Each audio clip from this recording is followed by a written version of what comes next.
புகழ்பெற்ற அண்ணாமலைநாதர் கோயிலில் இருக்கும். கிட்டத்தட்ட 1000 வருட பழமையான கோயில். அபிதூஜாம்பிகா சமேத அருணாச்சலேஸ்வர சுவாமி ஆலயம். சிவபூஜை செய்த பின்பு திருவண்ணாமலையில் கிரிவலம் செய்ய முடியாதவர் சன்னதிக்கு அருகிலே கல்யாண சுந்தரேஸ்வரர் கிரிவலம் செய்து திருமணமாகாதவர்கள், குழந்தை பேர் உள்ளவர் 2 எலும்பிச்சம்பழம் வாங்கி அவர் பாதத்தில் வைத்து கொண்டு 16 முறை கிரிவலம் செய்ய வேண்டும். ஆலயத்திலிருந்து ஒரே நேர்கோட்டாக இந்த 3 ஆலயங்களும்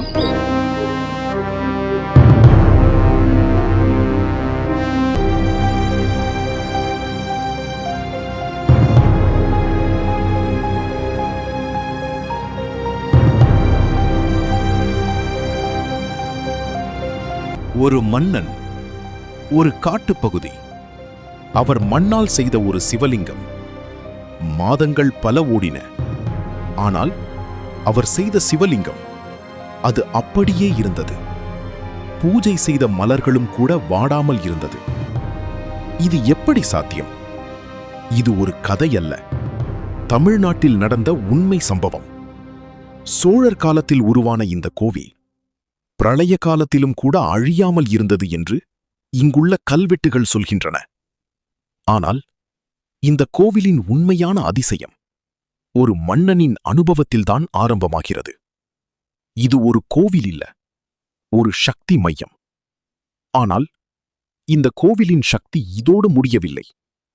இங்கு வழிபட்டால் குருதோஷம் கூட நீங்கும் என்று பக்தர்கள் நம்புகிறார்கள். ஏன் இந்த கோவில் இவ்வளவு சக்தி வாய்ந்தது? அதற்கு பின்னால் மறைந்திருக்கும் ரகசியம் என்ன? அதை தெரிந்து கொள்ள இந்த வீடியோவை முழுமையாக பாருங்கள். தமிழ்நாட்டில் ஒரே பெயரில் பல சிவன் கோவில்கள் இருப்பதை நீங்கள் அறிந்திருக்கிறீர்களா? அண்ணாமலை. இந்த பெயர் சாதாரணம் இல்லை. இது ஒரு மலை அல்ல, இது ஒரு சக்தி. அக்னி, தீ, பரம்பொருள் சிவன். திருவண்ணாமலை அருணாச்சலேஸ்வரர் கோவில். இந்த உலக புகழ்பெற்ற அக்னி ஸ்தலத்தை நீங்கள் அறிந்திருப்பீர்கள். ஆனால் தமிழ்நாட்டில் அதே சக்தியை தாங்கி நிற்கும் மற்ற அண்ணாமலைநாதர் கோவில்கள் இருக்கின்றன. காட்டுக்குள் மறைந்த கோவில், மண்ணால் உருவான லிங்கம் அழியாமல் இருந்த இடம், குருதோஷம் நீக்கும் பரிகார ஸ்தலம், மனதில் அமைதி தரும் தியான மையம். இந்த கோவில்களெல்லாம் ஒரே ரகசியத்தை சொல்கின்றன. சிவன் ஒரே இடத்தில் மட்டும் இல்லை, அவர் சக்தி பல இடங்களில் பரவியிருக்கிறது. ஒவ்வொரு அண்ணாமலை கோவிலும் ஒரு அதிசய கதையை தாங்கி நிற்கிறது. ஒரு மன்னன் கண்ட அதிசயம், ஒரு பக்தன் பெற்ற அருள், ஒரு மாமுனிவர். இந்த வீடியோவில் தமிழ்நாட்டில் திருவாரூர் மாவட்டத்தில் மன்னார்குடியில் அமைந்துள்ள அண்ணாமலைநாதர் கோவிலின் மறைந்திருக்கும் ரகசியங்களையும் அதன் ஆன்மீக சக்தியையும் நாம் பார்க்க போகிறோம். ஒரு கேள்வி: இந்த கோவில்கள் உண்மையிலேயே சக்தி மையங்களா? அதை தெரிந்து கொள்ள இந்த வீடியோவை முழுவதும் பாருங்கள். குருதோஷம், வாழ்க்கையில் தடை, படிப்பில் கவனமில்லாமை, இவற்றால் நீங்கள் பாதிக்கப்பட்டிருக்கிறீர்களா? அப்படியானால் திருவாரூர் மாவட்டத்தில் மன்னார்குடி அருகே ஒரு அதிசய சிவன் தலம் உள்ளது. அதுதான் அண்ணாமலைநாதர் கோவில். இங்கு வழிபட்டால் குருதோஷம் நீங்கி வாழ்க்கை சீராகும். இது ஒரு சாதாரண கோவில் அல்ல, சோழர் காலத்தில் உருவான ஒரு பண்டைய சிவாலயம். இந்த தலம் பற்றி இங்குள்ள கல்வெட்டுகள் கூறுவது, பிரளய காலத்திலும் கூட அழியாமல் மந்திர ஓசைகள் ஒலித்துக் கொண்டிருந்த தெய்வீக இடம். அதனால்தான் இந்த தலம் ஒரு சக்தி மையமாக கருதப்படுகிறது. ஒரு காலத்தில் காசியிருந்து ராமேஸ்வரம் நோக்கி தல யாத்திரை சென்றார் வல்லாள மகாராஜா. சிவபூஜை செய்த பிறகே உணவு உண்ணும் பழக்கம் அவருக்கு இருந்தது. ஒரு நாள் மத்திய நேரம், அவருக்கு உணவு நேரம் வந்துவிட்டது. ஆனால் அந்த பகுதியில் ஒரு சிவன் கோவில் கூட இல்லை. அப்போதே மண்ணால் ஒரு சிவலிங்கம் உருவாக்கி அங்கேயே பூஜை செய்து வழிபட்டார். பின்னர் உணவருந்தி தனது பயணத்தை தொடர்ந்தார். ராமேஸ்வரம் யாத்திரை முடித்து மீண்டும் திரும்பும் வழியில் அதே இடத்துக்கு வந்தார். அப்போது அவர் கண்ட காட்சி அதிர்ச்சியூட்டியது. அவர் பிரதிஷ்டை செய்த மண் சிவலிங்கம், அவர் அணிவித்த மலர்கள், அலங்காரம் எதுவும் மாறாமல் அப்படியே இருந்தது. ஒரு மனிதனும் இல்லாத காட்டில் அந்த சிவலிங்கம் அருட்பிரகாசத்துடன் விளங்கியது. இதைக் கண்ட மன்னர் இங்கு ஒரு கோவில் கட்ட வேண்டும் என்று முடிவு செய்தார். அப்படிதான் இந்த அண்ணாமலைநாதர் கோவில் உருவானது. பின்னர் சோழர் மன்னர்கள் இந்த கோவிலை விரிவுபடுத்தினர். சோழர் பேரரசு இந்த தலத்திற்கு உயரிய மதில்கள், அழகிய கோபுரம், சிறப்பான சன்னதிகள் அனைத்தையும் அமைத்தனர். இந்த கோவிலின் மிகப்பெரிய சிறப்பு தக்ஷிணாமூர்த்தி. இங்கு தக்ஷிணாமூர்த்தி மிகவும் விசேஷமாக பிரதிஷ்டை செய்யப்பட்டுள்ளார். குரு தோஷம் உள்ளவர்கள், வாழ்க்கையில் தடைகள் உள்ளவர்கள் இங்கு வந்து வியாழக்கிழமைகளில் வழிபட்டால் அவர்களின் பிரச்சனைகள் தீரும் என்று நம்பப்படுகிறது. படிப்பில் கவனமில்லாத குழந்தைகளுக்காக பெற்றோர் இங்கு வந்து பிரார்த்தனை செய்கிறார்கள். அதனால்தான் இந்த தலம் குரு பரிகார ஸ்தலம் என்று அழைக்கப்படுகிறது. இத்தலத்து அம்பாள் அபித குஜாம்பாள் அல்லது உண்ணாமலை அம்பாள். பெண்களின் மாங்கல்ய பலத்திற்கு அருள் பாலிக்கும் தெய்வமாக வணங்கப்படுகிறார். இந்த கோவில் திருவாரூரிலிருந்து 29 கிலோமீட்டர், கும்பகோணத்திலிருந்து 38 கிலோமீட்டர், தஞ்சாவூரிலிருந்து 40 கிலோமீட்டர் தொலைவில் அமைந்துள்ளது. ஒரு காட்டுக்குள் தோன்றிய சிவன் இன்று ஆயிரக்கணக்கான பக்தர்களுக்கு அருள் வழங்குகிறார்.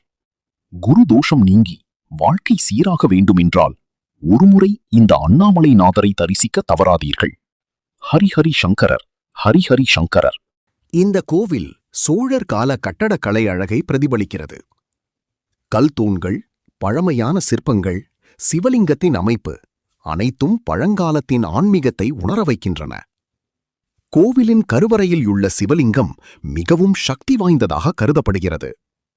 அம்பாள் சன்னதி தனியாக அமைந்து பக்தர்களுக்கு அருள் வழங்குகிறது. இந்த கோவிலில் இரவு நேரத்தில் ஒரு விசித்திரமான அமைதி நிலவும் என்று கூறப்படுகிறது. சிலர் சொல்வது, இங்கு தியானம் செய்தால் மன அமைதி உடனே கிடைக்கும். மற்றொரு நம்பிக்கை, இங்கு பிரார்த்தனை செய்தால் கடினமான பிரச்சனைகளுக்கும் தீர்வு கிடைக்கும். பல பக்தர்கள் கூறுவது, இந்த சிவன் நேரடியாக ஆசீர்வதிக்கிறார். மகா சிவராத்திரி இங்கு மிக விமர்சையாக கொண்டாடப்படுகிறது. பிரதோஷ காலங்களில் பக்தர்கள் அதிகமாக வருகிறார்கள். அபிஷேகம், தீபாராதனை, ருத்ர ஜபம் போன்ற சைவ வழிபாடுகள் இங்கு நடைபெறுகின்றன. மன்னார்குடி என்றால் ராஜகோபால சுவாமி பெருமாள் கோவில் மட்டுமல்ல, இந்த அண்ணாமலைநாதர் கோவில் கூட அதே அளவுக்கு ஆன்மீக சக்தி கொண்டது. ஒருமுறை இந்த கோவிலுக்கு சென்று தரிசனம் செய்தால் உங்கள் மனதில் ஒரு புதிய அமைதி பிறக்கும். மன்னார்குடியில் அண்ணாமலைநாதர் கோயிலில் இருக்காங்க. இந்த கோயிலோட சிறப்புகளை ஸ்தல அர்ச்சகர் ஹரிஹரன் ஐயா வந்து தெளிவாக சொல்லுவாங்க. சொல்லுங்க ஐயா. ஹரஹர நம பார்வதி பததே, ஹரஹர மகாதேவா. எல்லாம் உள்ள அபித உஜாம்பிகா சமேத அருணாச்சலேஸ்வர சுவாமி ஆலயம் நமது திருவாரூர் மாவட்டம் மன்னார்குடி வட்டம் செண்பகாரண்ய கஷேத்திரம் என்று சொல்லக்கூடிய நமது மன்னார்குடியிலே மிகவும் தொன்மையான 8 சிவாலயங்கள் அமைந்த நமது ஊரிலே ராஜகோபால சுவாமி ஆலயத்திற்கு பின்புறம் அமைந்துள்ள அபித உஜாம்பிகா சமேத அருணாச்சலேஸ்வர சுவாமி ஆலயம். நமது ஆலயம் தென் திருவண்ணாமலை என்று போற்றப்படுகிறது. நமது ஆலயத்தின் வரலாறாக வல்லாள மகாராஜாவால் கட்டப்பெற்றது. வல்லாள மகாராஜா ராமேஸ்வரம் தல யாத்திரையாக செல்லும் பொழுது இடையில் சிவபூஜை செய்வதற்காக நேரம் வரும் பொழுது இந்த இடத்திலே சிவபூஜை செய்கிறார். சிவபூஜை செய்த பின்பு மீண்டும் அவரது ராமேஸ்வர பயணத்தை தொடர்கிறார்.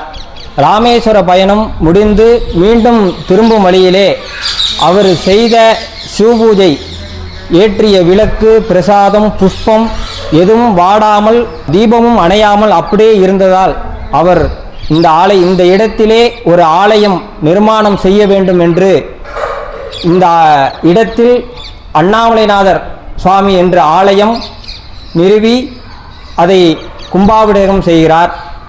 மீண்டும் அவர் திருவண்ணாமலையிலே வல்லாள மகாராஜா என்று ஒரு கோபுரமே அவர் பெயரில் உள்ளது. தற்பொழுது இந்த ஆலயத்தை வெள்ளாஞ்செட்டியார் சமூகத்தார்களால் அனைத்து நிகழ்ச்சிகளும் செய்யப்பட்டு பராமரிப்புகளும் செவ்வனே செய்யப்பட்டு இந்த ஆலயம் மிகவும் சிறப்பாக உள்ளது. இந்த ஆலயத்தில் இன்னொரு சிறப்பு என்னவென்றால்,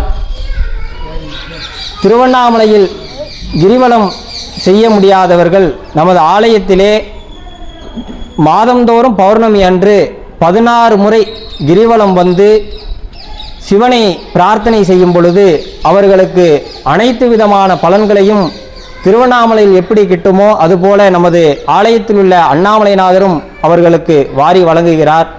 நமது ஆலயத்தில் இன்னொரு சிறப்பு என்னவென்றால், மூலவர் சன்னதி அருகிலே கல்யாண சுந்தரேஸ்வரர் என்று சுவாமி அருள்வாரிக்கிறார். அந்த சுவாமிக்கு பௌர்ணமி தினத்தில் அன்று கிரிவலம் செய்து திருமணமாகாதவர்கள், குழந்தை பேர் உள்ளவர்கள் அந்த சுவாமியை பிரார்த்தனை செய்து கொண்டு அர்ச்சனை செய்து வரும் பொழுது அவர்களுக்கு திருமணம், குழந்தை பேர் கிட்டி அனைத்து அருளையும் அண்ணாமலைநாதர் வழங்குகிறார். நமது ஆலயத்தில் அமைந்துள்ள கால பைரவர் தேய்பிரை அஷ்டமி மற்றும் அமாவாசை தினத்திலே மிகவும் சிறப்பாக பூஜை நடைபெறுகிறது. இந்த பைரவர் பூஜையிலே நம்ம குடும்பத்தில் உள்ள பிரச்சனைகளை இந்த பைரவர் பிரார்த்தனை செய்து கொள்ளும் பொழுது நிவர்த்தி செய்கிறார். செய்வினை கோளாறு, குடும்ப பிரச்சனை, சொத்து தகராறு மற்றும் குடும்ப ஒற்றுமை இல்லாமல் உள்ள நிகழ்வுகள் மற்றும் தொழிலில் உள்ள போட்டி பொறாமைகள் இவை அனைத்தையுமே பைரவருக்கு நீங்கள் பிரார்த்தனை செய்து கொண்டு நல்லெண்ணெயிலே தீபம் ஏற்றி அரளிப்பூவினால் அர்ச்சனை செய்யும் பொழுது பைரவர் சகலவிதமான தடைகளையும் நீக்கி உங்களுக்கு மேன்மையும் நன்மையையும் வழங்குகிறார். இந்த பைரவரிடத்திலே நீங்கள் பிரார்த்தனை செய்து கொண்டு 2 எலும்பிச்சம்பழம் வாங்கி அவர் பாதத்தில் வைத்து கொண்டு உங்கள் வீட்டிலோ அல்லது தொழில் செய்யும் இடத்திலே வைக்கும் பொழுது அந்த இடத்தில் உள்ள எதிர்மறையான எண்ணங்களை நிவர்த்தி செய்து நேர்மறையான எண்ணங்களை அங்கு பூர்த்தி செய்து உங்கள் வாழ்க்கையில் உள்ள இடர்களை போக்கி நன்மையை வழங்குகிறார். அதனால் இவ்வளோ சிறப்புமிக்க நமது மன்னார்குடியில் அமைந்துள்ள அபிதூஜாம்பிகா சமேத அருணாச்சலேஸ்வர சுவாமி ஆலயத்திற்கு வந்து அனைத்து பக்த கோடி மெய்யன்பர்களும் கிரிவலம் செய்து 16 முறை கிரிவலம் செய்ய வேண்டும். 16 பெற்று பெருவாழ்வு வாழ்வார்கள் என்று பெரியோர்கள் சொல்வார்கள். அதற்கு ஏற்றாற் போல 16 முறை கிரிவலம் செய்து அண்ணாமலைநாதரை பிரார்த்தனை செய்யும் பொருட்டு உங்களுக்கு வாழ்விலே அனைத்து விதமான செல்வங்களையும் அண்ணாமலைநாதர் தருவார் என்பதில் ஐயமில்லை. அனைவரும் வந்து அண்ணாமலைநாதர் சுவாமியை பிரார்த்தனை செய்து கொண்டு வாழ்வில் எல்லாம் வல்ல சகலவிதமான சம்பத்துகளையும் பெற்று வாழ்வாங்கு வாழ இத்தருணத்திலே பிரார்த்தனை செய்து கொள்கிறேன். கோயிலின் சிறப்பு நமது அண்ணாமலைநாதர் ஆலயம் மற்றும் ராஜகோபால சுவாமி கோயில் ஆலயம், நீலகண்டேஸ்வரர் கோவில் ஆலயம், கைலாசநாதர் கோயில் ஆலயம். நமது ஆலயத்திலிருந்து ஒரே நேர்கோட்டாக இந்த 3 ஆலயங்களும் உள்ளது. இது நமது மன்னார்குடியில் மேலும் சிறப்பான ஒன்று. இந்த வாய்ப்பினை நல்கிய ஸ்பிரிச்சுவல் பாத் அன்பர்களுக்கும் அதன் நேயர்களுக்கும் அண்ணாமலைநாதர் சகலவிதமான அருள்களையும் அருள்வார் என்பதில் ஐயமில்லை. நன்றி, வணக்கம்.